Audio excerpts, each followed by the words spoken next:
God bless you, everybody. Thank you for tuning in to the Illegitimate Game. This is Brother Derek. I'm still going to continue with the series of The Imaginary Life. This episode is about imaginary results. And the results, that's usually the fruit of your work. Your results can be high or your results can be low. But in the imaginary world, sometimes we think we deserve more, and sometimes we speak too low of ourselves. Because when you're feeling good, you feel like the world owes you something, and you want what you didn't earn, and you want what you didn't deserve. When you're speaking low of yourself, it's usually coming from stress, anxiety, and depression. But then you could be doing better than you think you are. So the truth is usually somewhere in the middle. But if you're honest with yourself, what are you working for? How hard have you been working, and who are you working with? In the imaginary world, we identify with our dreams and not the results. Because sometimes, you think you're great, but you're not great because you're not working great. But when you share your dreams with people and you tell them, like let's say you were in law school. I'm going to law school, I'm going to be a lawyer. So you're telling people, I'm going to law school, and you want people to treat you with that respect and that prestige, but you haven't even graduated yet. Some people tell you their dreams and plans for years, but they never even started. But they want that honor and that worship. Yeah, I'm going to law school. 2 years went by, you haven't even enrolled in school yet. Those are imaginary results. You want honor and respect and prestige for work you haven't even done. And then you get mad at people that don't give you that honor, respect, and prestige, and you call them haters, but they're not haters. You haven't done the work yet. I had a moment like that when I was rapping in Atlanta. I did have the music, I did have my mixtape, I was doing shows, but I didn't have a record deal yet. But I was running around Atlanta like I was a superstar because I had my group of friends. And, I was in the club partying every day. So I was walking around Atlanta like I owned the city. I didn't even have a record deal. But in my own imaginary world, I was dope. And I was. I had my friends, I had my fans, I had my crew. I had my worshipers, I had my lady friends. I was doing me. But it was an imaginary world because I didn't have the money to back it up. I didn't have a record deal. I had my little apartment, but, I wasn't a superstar yet. But in my mind, I was. And like I said in previous episodes, you find people who agree with you. So I was also surrounded by other underground rappers and singers and producers. And in our little world, we were superheroes. And we had the fun we wanted, but eventually, like I said, reality strikes. Now I got to pay that rent. Now I got to pay for my car. And I had a son at the time. Now I got to take care of my son. My hopes and dreams are not going to take care of my son. I need real results. I have to do real work. I have to make real money. I need to sign a real contract. So that's one of the curses of the imaginary world. We start living off our dreams, and we want other people to worship us based on our dreams and not actual work that you actually put in. It's kind of like when a man and a woman live together, but the woman's paying all the bills. Like, the man should be paying these bills. People argue about the 50-50. Like, some people don't even have the 50-50. You have to do something. You have to have results, and the results is based on the work you put in. So just look at the condition of your life. What are the results of it? Did you graduate high school? Did you graduate college? Did you start the business yet? Are you still telling people what you're going to do? And the other problem with the imaginary life is the dream of it. Because to actually achieve the dream, you have to have effort, strength, muscle, consistency, discipline. So I could tell you I'm going to go and start this Fortune 500 company and make $1 million a year, but now I have to actually do the work.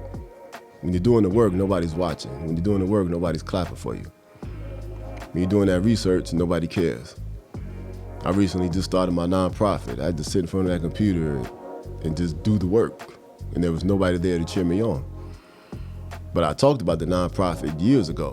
When I finally sat down to do it, there's no audience, there's no cheerleaders. When you're doing the actual work, you're actually sweating and, bleeding and stressed out and doing research. In the imaginary world, we're just talking about it. I'm awesome, I'm this, I'm great, I'm gonna do. And every one of us knows that person, I'm gonna do. We all know these people. I'm gonna go to college, I'm gonna start a business, I'm gonna lose weight, I'm gonna hit the gym, I'm gonna run this 5K marathon. Everybody has a hope and a dream. I am a rapper, I am a singer, I am a model. I'm gonna do this, but it never happens. Like, people, it could be you. How many people say I'm gonna get a job and they never fill out an application? They just looking at websites. You have to do the application. You have to put on those clean clothes. You have to go to the barbershop. You have to go to the interview. You have to tie that tie. You have to do the work. Both my sons play football. My daughter plays basketball. And I told them when they were super young, we have to train. I used to take my kids to the YMCA like every other day. We have to train. You have to eat right. You want to go to the NFL, you have to eat that oatmeal. You have to eat those bananas. Twinkies and Slurpees and candy bars not going to get you there. So, but the imaginary results is a lot of times we think too highly of ourselves. We want people to give us stuff. Just like you going to school every day. You have to do that work to get those straight A's. You want to be on the dean's list, you have to do that research. You want to go to medical school, you have to be ready. Then you have to apply. Everything ain't racism. Everything isn't, family cook-ups and all the other stuff people cry about, bias, social, all this other stuff people cry about. You have to do the work. This goes back to what did God say? You reap what you sow. If you do the work, you're going to get the results. Every now and then there is an injustice. 1 in 100, maybe. But the beauty of the injustice is when you do get knocked down and it's not fair, you're going to come back stronger.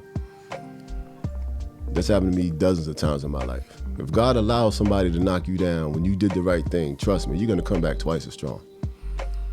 That's why I said this in the previous episode. Your foundation must be based on God. It has to. If your foundation is based on yourself, when you don't get the results you want, it shatters your imagination. It shatters your fantasy. Your foundation has to be built on God, because then the results are going to be in God's hands too.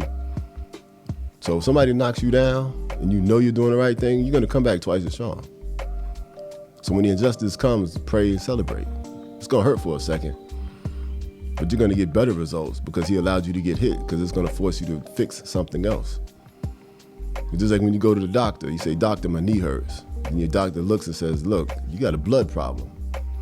So that little bit of pain in your knee lets you know you might have a blood issue. You might have an issue with your back.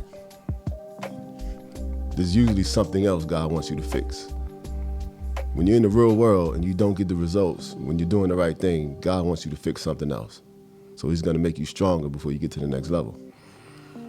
But in the imaginary world, the results is based on you and your belief system and how you feel about yourself. But your feelings don't alter the results. When you check your bank account and it says $15, but you feel like you're rich, your feelings are wrong. We cannot live off this imagination. And we've all done it. We've all made this mistake before. Because your feelings don't really care. Your feelings don't determine the results. You have to do the work. But many of us live off that dream. I want to do this. I want to do that. The world owes me this. But look at the results of it. Are you losing the weight you said you're going to lose? Are you treating people right? What is your relationship with your family? Like, what's going on in this world? Because in the imaginary world, you're always right. But what are other people saying about you? Because what you're producing in your life is based on your heart condition. What you're producing in your real life is what you're producing in your real life is based on what's going on in your imagination. And is your imagination based on your feelings? Is it based on truth? Is it based on what God said? Who are you following? And when you look at the results of your life, is that what you want? Do you want to be happily married? Do you want to be happily single? Do you want 3 kids? Do you want healthy kids? Like, what do you really want? Do you want your children to have a better life than you? Do you want your children to have more money than you? If you don't have kids, what are you living for? I want to be rich. Okay, how are you spending your money? Are you manipulating people to get the money? Are you studying money? Are you reading the Wall Street Journal? Do your friends have money? Because in the imaginary world, you find people who agree with you, but in the real world, you have to find people who are where you want to go. If you want to get to level 10, you got to have friends on level 10. And the problem with that, they may not agree with your imaginary life. And that's the part, like, I could talk about that for hours. Because there were moments in my life when I thought I was right until I met people who were right. And then I realized everything in my belief system was wrong. And those were some very strenuous moments. I had to go sit down and just think about it. Because many times the results is based on what you already know, and what you already know could be wrong. So this imaginary series is really based on my own journey of revelation. Because I had to relearn things over and over and over again to get to the next level. God had to change my mind, my heart, everything, my friends. Because when you get around successful people with money and you see how they think and how they live and how they talk, sometimes even how they dress, it's gonna make you uncomfortable and it's gonna shatter your imagination. So just look at the results of your life. Is this the life you want? Is it real? And what do you want for your future, for your dynasty, for your legacy? And how is it impacting your marriage, your kids, your physical health, your spiritual health, your intellect, your emotions? What's going on? Just look at the results. Peace.